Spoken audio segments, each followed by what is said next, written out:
بسم اللہ الرحمن الرحیم۔ السلام علیکم ناظرین، درود و سلام آپ صلی اللہ علیہ وآلہ وسلم اور آپ کی اہل پر۔ آج ہم آپ کے ساتھ مسجد الاقصی کے بارے میں اس ویڈیو میں آپ کو بتانے کی کوشش کریں گے۔ ناظرین، مسجد الاقصی کی تاریخ تقریباً 5000 سال پرانی ہے۔ یہ زمین پر بنائی جانے والی دوسری مسجد تھی اور مسلمانوں کے لیے یہ تیسری اہم ترین مسجد کی حیثیت رکھتی ہے۔ اس مسجد کو خانہ کعبہ کی تعمیر کے تقریباً 40,000 برس کے بعد تعمیر کیا گیا، جس کا آج کل رقبہ تقریباً 1,44,000 مربع میٹر ہے اور اس میں 5 لاکھ سے زیادہ لوگ نماز ادا کر سکتے ہیں۔ مسجد الاقصی مختلف ناموں سے جانی جاتی ہے، جیسے کہ اس کو بیت المقدس، مسجد قبلہ مسجد، مروانی مقام، برق دیوار گریا اور حرم شریف کے نام سے بھی جانا جاتا ہے، لیکن یہ یروشلم شہر میں موجود ہے۔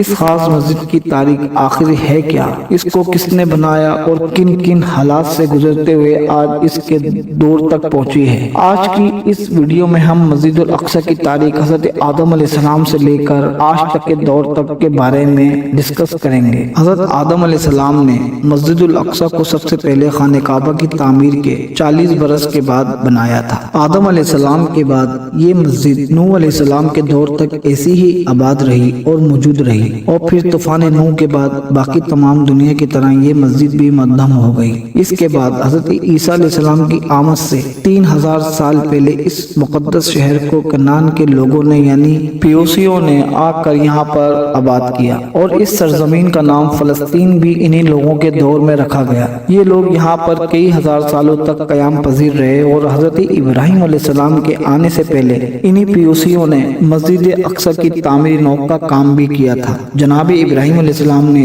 اپنے بیٹے اسماعیل علیہ السلام کے ساتھ خانہ کعبہ اور پھر اپنے دوسرے بیٹے حضرت اسحاق علیہ السلام کے ساتھ مل کر مسجد اقصی کی تعمیر کا کام بھی کیا، اور انہی حضرت اسماعیل علیہ السلام کی اولاد مسلمان اور حضرت اسحاق علیہ السلام کی اولاد آگے چل کر یہودی کہلائی۔ سو مسجد اقصی اس کے بعد حضرت اسحاق علیہ السلام کے کنٹرول میں گئی، جنہوں نے اس پاک گھر کا خوب خیال رکھا۔ حضرت اسحاق علیہ السلام سے بعد میں ایک بیٹا پیدا ہوا جو کہ یعقوب علیہ السلام کے نام سے جانے جاتے ہیں اور ایک پیغمبر بھی ہیں۔ حضرت یعقوب علیہ السلام کے 12 یا 13 بیٹے تھے، جن میں سے ایک کا نام یوسف تھا۔ انہی یوسف علیہ السلام کو اللہ تبارک و تعالیٰ نے نہ صرف نبوت عطا فرمائی بلکہ کافی شان و شوکت اور عزت سے بھی نوازا۔ مصر کے قید خانوں سے اس ملک کا بادشاہ بھی بنا دیا گیا۔ حضرت یوسف علیہ السلام کی کے دور میں حضرت یعقوب علیہ السلام اور ان کے باقی بیٹے فلسطین سے آ کر مصر میں آباد ہو گئے، اور حضرت یوسف علیہ السلام کے چند سالوں بعد اللہ تبارک و تعالیٰ نے اپنے ایک اور پیغمبر یعنی حضرت موسیٰ علیہ السلام کو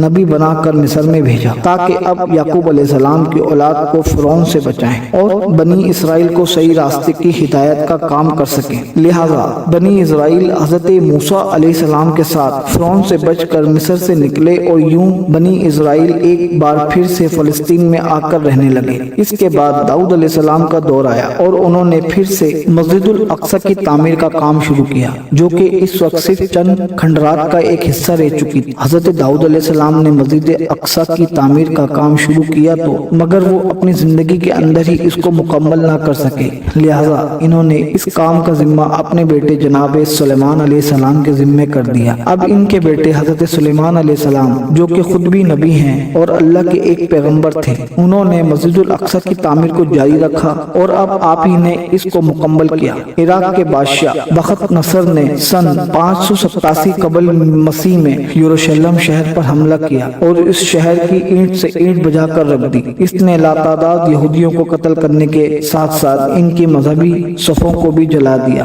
لیکن کچھ ہی عرصے کے بعد بخت نصر نے حکومت کو بھی زوال آیا اور ایران کے بادشاہ کورس نے بھی یروشلم کو فتح کرنے کے تمام یہودیوں کو یہاں پر واپس لانے کی اجازت دے دی۔ اس کے بعد مریم علیہ السلام بھی اس شہر کے اندر آیا کرتی تھی اور حضرت عیسیٰ علیہ السلام بھی اس مقدس شہر کے اندر ہی پیدا ہوئے، اور ان کو یہیں پر یہودیوں نے اپنی سازشوں کا نشانہ بناتے ہوئے سولی پر لٹکا دیا۔ جناب عیسیٰ علیہ السلام کے آسمان پر اٹھائے جانے کے بعد 70 سال بعد روم کے لوگوں نے مسجد الاقصی پر حملہ کر دیا اور اس کو اس قدر تباہی مچائی کہ مسجد الاقصی کی صرف 4 دیواریں ہی باقی کھڑی رہ گئیں۔ یہودی بھی اس کے بعد کئی سو سال تک نہایت سخت دن گزارتے